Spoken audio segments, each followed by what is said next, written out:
Hello and welcome to this latest episode when we look at a rather unusual microphone. And in actual fact, I don't think I've ever seen this before. Well, this is where it gets a bit weird. I mean, it's vaguely like one of those Neumann lookalikes, the 105s, but it's not. Do you remember that microphone the other day that looked like a 414?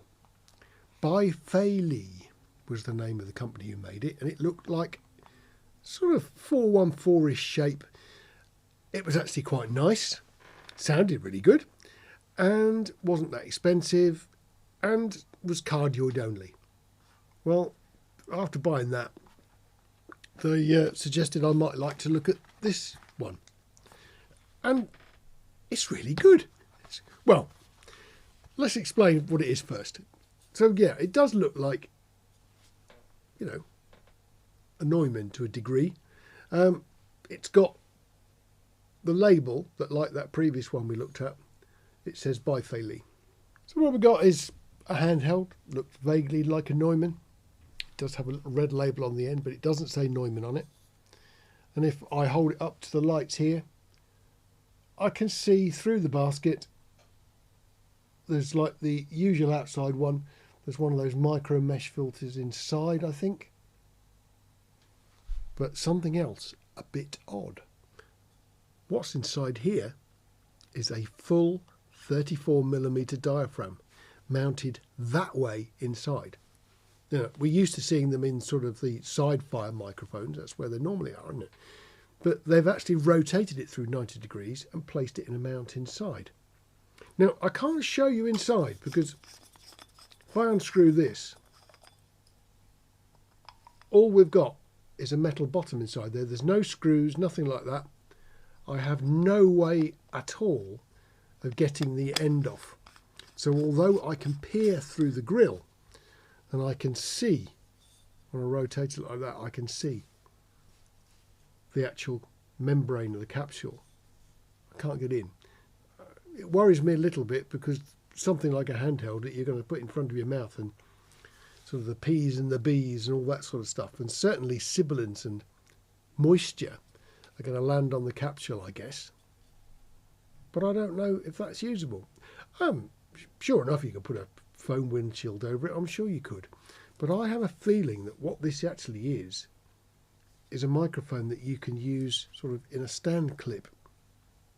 So my thoughts before I even have a listen are, that might be really good on a guitar, might it? So you could get like the full size capsule in a much more convenient form that certainly if you were going to do videos and things is much, much simpler to look at. But BF-105i, yeah, they're coming up with some interesting stuff. So I guess the first thing we have to do is have a listen and work out how good it is. Well, here we go then. You're listening to me now on the SM7B as usual. So let's switch across first to the other microphone here. This is the Shure NXN. So that's that newish, very expensive cardioid handheld microphone. And that's what you're listening to me on now. So let's switch across to this BF-105i, the 34mm condenser. Well, all in all, I'm reasonably happy with this, I think. It's being condenser more sensitive than that Shure. The Shure is a bit deaf, and if I use this Shure at a distance from my mouth like I like to do, it could really do with a preamp because the preamp gain is turned up quite high on it. It's not on the condenser. So I'm not really sure. Is this thing meant to be a handheld? I suppose realistically what we might need to do is pop them out of these mic mounts, hold them in my hand. So let's give that a go. Hang on. Here's the Shure. And I'm not close to it. You know, you can see exactly how close it is from my mouth. And so at this sort of distance, it's pretty immune from the P's and the B's and the bangs and the sibilancy type noises. So that's the Shure one. So let's bring the other one up and switch across to that. So now we're on the 34mm BF-105i. It just seems a bit odd to put a sort of big capsule in a handheld mic. So the other thing we should of course test is, how about my hand noise? Could we actually use this as a handheld mic? If I do the same thing on the Shure, I mean, the one thing that makes this test a bit awkward is that the Shure's coating is really smooth, so my thumb to my ears here doesn't make much noise. This is like a brushed finish, so when I do that, I mean, I can hear my thumb on it, you know, so the microphone presumably should do too. But yeah,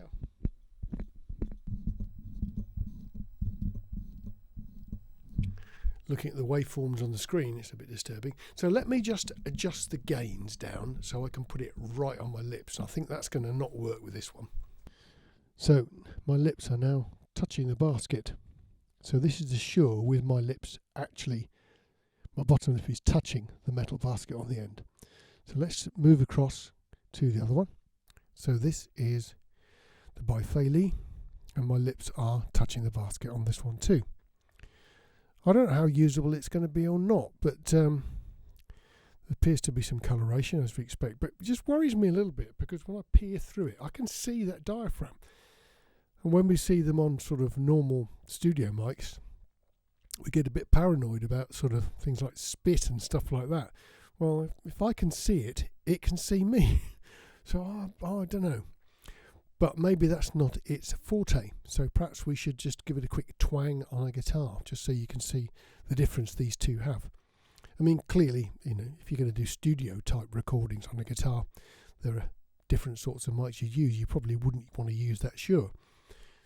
But if you're on stage, well, you might not have that sort of luxury if the microphone that's available is the one you've got to use and there's no messing about. So we'll try that one.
Well, that wasn't remotely like I expected. NXN8, little BF-105i. That cost me less than £50.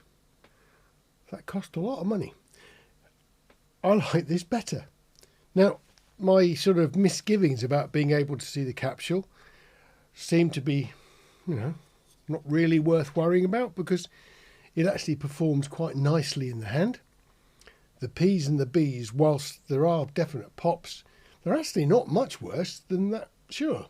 This thing, with a simple foam windshield, would be quite happy being used close in. And I really like the tone. It's not as crisp at the top, I don't think, but it's quite a warm microphone, which for a sort of handheld condenser is a bit of a rare thing, really, isn't it? It doesn't do badly on the guitar, if it gets past my rotten guitar playing, but it's actually quite a nice sound on the guitar.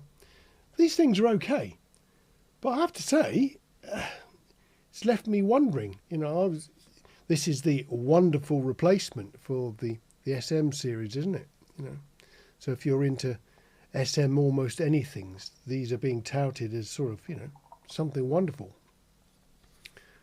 But I rather like this. I was going to get rid of this like I do with a lot of the ones I buy that I just have no real use for. You know, great mics, but I don't need them. But I am definitely going to keep this because I can think of 2 or 3 people who I deal with fairly regularly who would really benefit from this. It would actually be nice on their voice. I'm thinking too about if you've got a girl singer on stage, you know, someone with a really nice voice, this would be really worth looking at. So, a positive outcome, I think. Another cheap Chinese microphone that really is good. Anyway, see you on the next video. Look after yourselves. Take care.